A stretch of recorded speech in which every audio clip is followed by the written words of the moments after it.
একটা জাতি কতটা অকৃতজ্ঞ ও নাফরমান হতে পারে তার সবচেয়ে বড় উদাহরণ বনি ইসরায়েল তথা ইহুদি জাতি। ইহুদিদের এই হারামিপনা শুরু হয় সেই মুসা আলাইহিসসালামের যুগ থেকেই, যে মুসা আলাইহিসসালাম তাদেরকে রক্ষা করতে গিয়ে নিজের জীবন বাজি রেখেছিলেন। মুসা আলাইহিসসালাম লোহিত সাগর পাড়ি দিয়ে ফেরাউনের মতো দুরাচারী শাসকের কবল থেকে তাদেরকে উদ্ধার করেছিলেন, অথচ তার সাথেই পরবর্তীতে পল্টি নেয় বিশ্বাসঘাতক বনি ইসরায়েল জাতি। আশ্চর্যের বিষয় হচ্ছে যে মুসা আলাইহিসসালামের লাঠির আঘাতে লোহিত সাগর দ্বিখণ্ডিত হয়ে যাওয়া সহ তার জীবনের প্রতিটি মোজেজার প্রত্যক্ষ সাক্ষী ছিল এই ইহুদিরা। তা সত্ত্বেও তারা মুসা আলাইহিসসালামের সাথে উদ্ধত আচরণ শুরু করে এবং তারা তার অবাধ্য হয়ে পড়ে। এর শাস্তিও অবশ্য তাদেরকে পেতে হয়েছিল।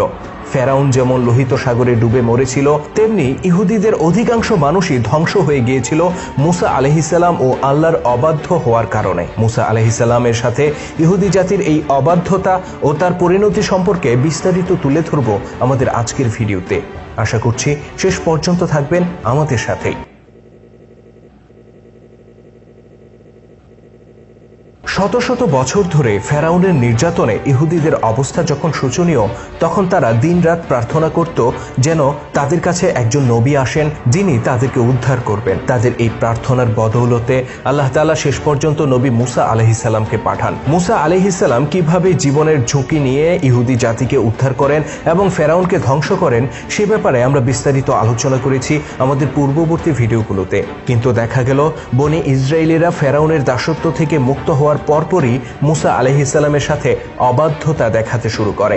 অবশ্য তাদের এই অবাধ্যতা শুরু হয় ফেরাউনের হাত থেকে পুরোপুরি উদ্ধার হওয়ার আগ থেকেই। তাদেরকে নিয়ে মুসা আলাইহিসসালাম যখন লোহিত সাগরের পাড়ে এসে দাঁড়ান, তখন তাদের সামনে ছিল বিস্তৃত লোহিত সাগর আর পেছনে ফেরাউনের বাহিনী।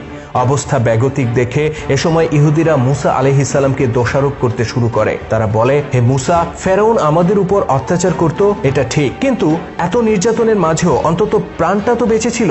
কিন্তু তুমি আমাদেরকে এমন জায়গায় নিয়ে এসেছো যেখানে মৃত্যু ছাড়া আমাদের সামনে কোনো পথ খোলা নেই। তারা মুসা আলাইহিসসালামকে অভিশাপ দিতে শুরু করে। এভাবেই তাদের অবাধ্যতা ও উদ্ধত আচরণ প্রকাশ পেতে শুরু করে।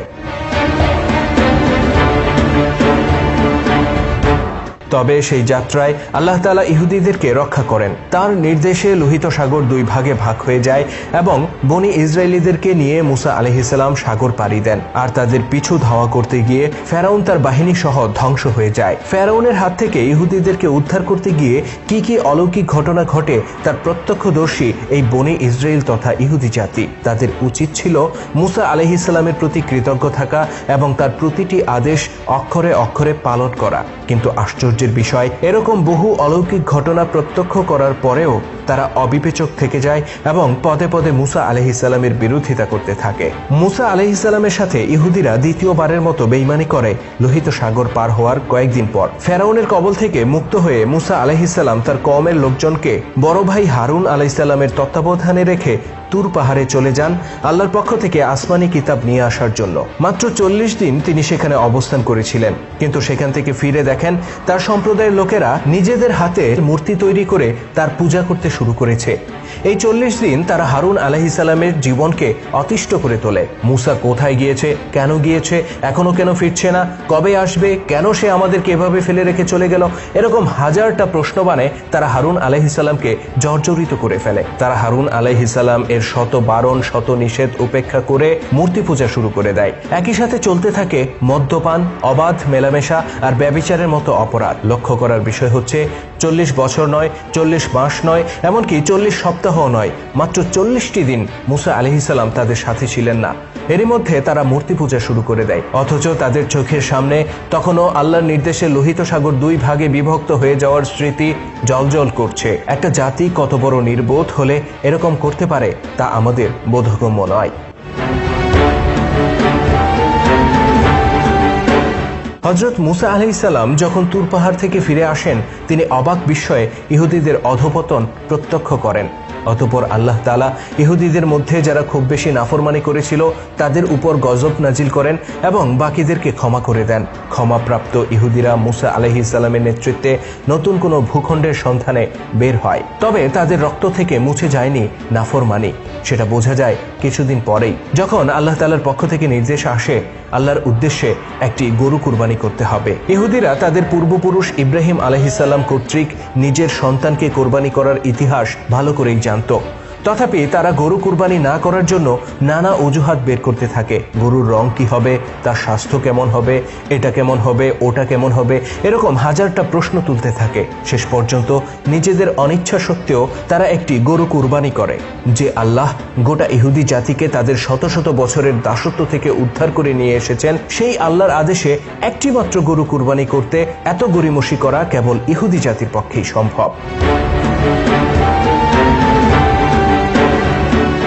ইহুদিদেরকে ফেরাউনের কবল থেকে উদ্ধার করে মুসা আলাইহিস সালাম মিশর ছেড়ে বের হয়েছিলেন, কিন্তু তিনি তাদেরকে নিয়ে কোথায় যাবেন এই ব্যাপারটা তখনও নিশ্চিত ছিল না। বনি ইসরায়েলীদেরকে নিয়ে মুসা আলাইহিস সালাম কিছুদিন উদ্দেশ্যহীনভাবে ঘুরে বেড়ান, কিন্তু একসময় ইসরায়েলেরা ক্ষিপ্ত হয়ে ওঠে আর মুসা আলাইহিস সালামকে বলে, এরকম ভূমিহীন অবস্থায় আমরা আর কতদিন থাকবো?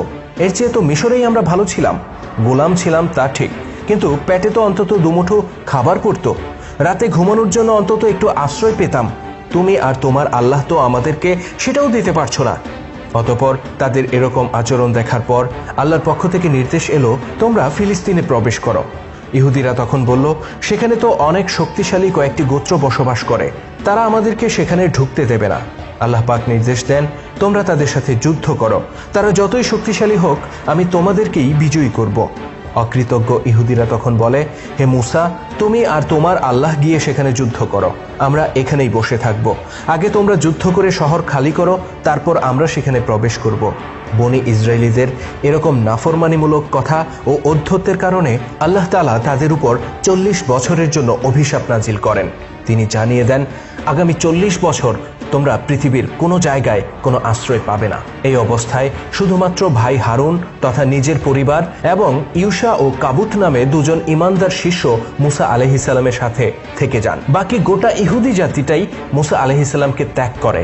তারা সেই মিশরের দিকে ফিরতি যাত্রা শুরু করে, যে মিশর থেকে তারা অল্প কিছুদিন আগে পালিয়ে এসেছিল। কিন্তু আল্লাহ তাআলার পরিকল্পনা ছিল ভিন্ন। তিনি আগেই বলে দিয়েছেন, পৃথিবীর কোনো জনপদেই এই ইহুদিদের আশ্রয় মিলবে না। এর প্রমাণ তারা পরদিন থেকেই পেতে শুরু করলো। তারা মিশর অভিমুখে যাত্রা করলে দিন ভর চলার পর সন্ধ্যায় তারা ঘুমিয়ে পড়ত। পরদিন সকালে ঘুম থেকে উঠে দেখত আগের দিন তারা যেখান থেকে যাত্রা শুরু করেছে আজকেও সেখানে রয়ে গেছে। জায়গাটির নাম ছিল তিহ প্রান্তর। এভাবে বহুদিন বহু রাত হেঁটেও তারা তিহ প্রান্তর অতিক্রম করতে পারে না, তারা সেখানেই আটকে যায়। এভাবে মরুভূমির বুকে খাবারহীন পানিহীন অবস্থায় একে একে মরতে শুরু করে মালাউন বনি ইসরায়েল জাতি।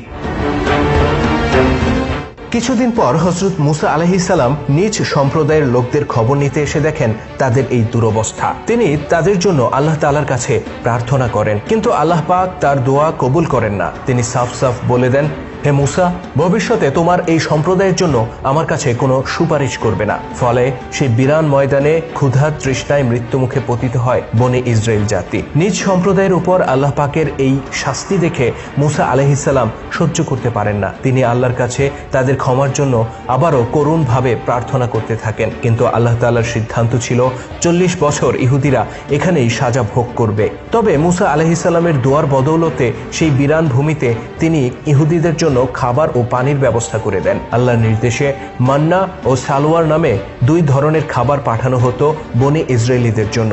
এগুলো ছিল আসমানি খাবার, যা রান্না করে খেতে হতো না। অন্যদিকে পানির সমস্যা সমাধানের জন্য মুসা আলাইহিস সালাম আল্লাহর নির্দেশে তার সেই মজেজাপূর্ণ লাঠি দিয়ে নিকটস্থ একটি পাহাড়ের গায়ে আঘাত করলে সেখান থেকে ঝর্ণার সৃষ্টি হয়। ইহুদিদের 12টি গোত্রের জন্য আলাদা 12টি ঝর্ণার সৃষ্টি হয়, যেন পানি নিয়ে তাদেরকে কারাকারি করতে না হয়।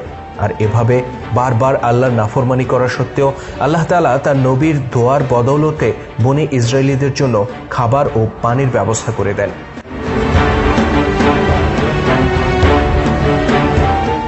শুধু দর্শক, ইহুদি জাতি কোন পর্যায়ে নাফরমান ছিল তা আপনার আমার ধারণার বাইরে। তারা জানতো এই 40 বছর আল্লাহ তাআলা তাদেরকে শাস্তির আওতায় রাখবেন। সুতরাং তাদের উচিত ছিল এই 40 বছর মুখ বুজে যা পাচ্ছে তাই খেয়ে তিহ প্রান্তরে কোনো রকম বেঁচে থাকা। কিন্তু নাফরমান হলে যা হয় আর কি। তারা একদিন বলে বসে, হে মুসা, প্রতিদিন একই খাবার খেয়ে খেয়ে আমাদের অরুচি এসে গেছে, আমরা মাটি থেকে খাবার উৎপন্ন করে খেতে চাই। তাদের এমন খায়েশের কথা শুনে আল্লাহ তাআলা বলেন, হে মুসা, তাদেরকে বলে দাও কোনো জনপদে গিয়ে নিজেদের খাবারের ব্যবস্থা যেন নিজেরাই করে নেয়। অতঃপর আসমানি খাবারের ব্যবস্থা বন্ধ হয়ে যায়। ইহুদিরা রওনা হয় নিকটবর্তী কোনো শহরের উদ্দেশ্যে, কিন্তু মনে রাখতে হবে 40 বছর তখনও পূর্ণ হয়নি। তারা শত চেষ্টা করেও তিহ প্রান্তর ত্যাগ করতে পারে না, ফলে আবারও অনাহারে তারা মরতে শুরু করে। এবার আল্লাহ পাক তাদের প্রতি কোনো করুণা দেখান না। মুসা আলাইহিস সালামের নেতৃত্বে ইহুদিদের যে প্রজন্ম মিশর ছেড়েছিল তাদের প্রত্যেকের মৃত্যু হয় এই তিহ প্রান্তরে। দুঃখজনক বিষয় হচ্ছে, এই অভিশপ্ত 40 বছর পূর্ণ হওয়ার আগেই আল্লাহ নবী মুসা আলাইহিস সালাম ও হারুন আলাইহিস সালামও ইন্তেকাল করেন। এত কষ্ট করে জীবনের ঝুঁকি নিয়ে যে মানুষগুলোকে ফেরাউনের হাত থেকে তারা উদ্ধার করেছিলেন, সেই মানুষগুলোকে সুন্দর কোনো ভূখণ্ডে তারা রেখে যেতে পারেননি তাদের নাফরমানির কারণে। তবে 40 বছর পূর্ণ হওয়ার পর মুসা আলাইহিস সালামের একান্ত অনুগত শিষ্য ইউশার নেতৃত্বে বনি ইসরায়েলের পরবর্তী প্রজন্ম ফিলিস্তিনে প্রবেশ করার সুযোগ পায়। এই প্রজন্মের জন্ম হয়েছিল লোহিত সাগর পার হওয়ার পরে। তবে তাদের মধ্য থেকেও নাফরমানির রক্ত মুছে যায়নি। পরবর্তীতেও তারা বারবার আল্লাহর সাথে নাফরমানি করে। এ ব্যাপারে আমরা আলোচনা করব পরবর্তী কোনো পর্বে। শুধু দর্শক, বনি ইসরায়েলি জাতি তাদের চোখের সামনে ফেরাউনের মৃত্যুসহ অসংখ্য মুজিজা দেখেও আল্লাহর সাথে নাফরমানি করেছিল। কিন্তু আপনি হয়তো জেনে অবাক হবেন, ফেরাউনের লাশ নিয়ে গবেষণা করতে গিয়ে একজন প্রখ্যাত খ্রিস্টান গবেষক পবিত্র কোরআনের উপর ঈমান এনেছিলেন। তিনি ছিলেন ফ্রান্সের একজন নাগরিক। তার ব্যাপারে আমরা বিস্তারিত আলোচনা করব পরবর্তী ভিডিওতে। তাছাড়া লোহিত সাগরে ডুবে যাওয়ার পর কবে কোন জায়গা থেকে আবিষ্কৃত হয় ফেরাউনের লাশ, বর্তমানে তা কোথায় সংরক্ষিত রয়েছে, কিভাবে রয়েছে, এসব বিষয় নিয়েও বিস্তারিত আলোচনা থাকবে আমাদের পরবর্তী ভিডিওতে। আপলোড হওয়ার সাথে সাথে ভিডিওটি পেতে সাবস্ক্রাইব করুন আমাদের চ্যানেলে এবং ক্লিক করুন পাশে থাকা বেল আইকনে। আর আজকের পর্বটি কেমন ছিল কমেন্ট করে জানাতে ভুলবেন না। যদি ভালো লেগে থাকে তাহলে অবশ্যই লাইক ও শেয়ার করে ছড়িয়ে দেওয়ার অনুরোধ রইল। আল্লাহ হাফেজ।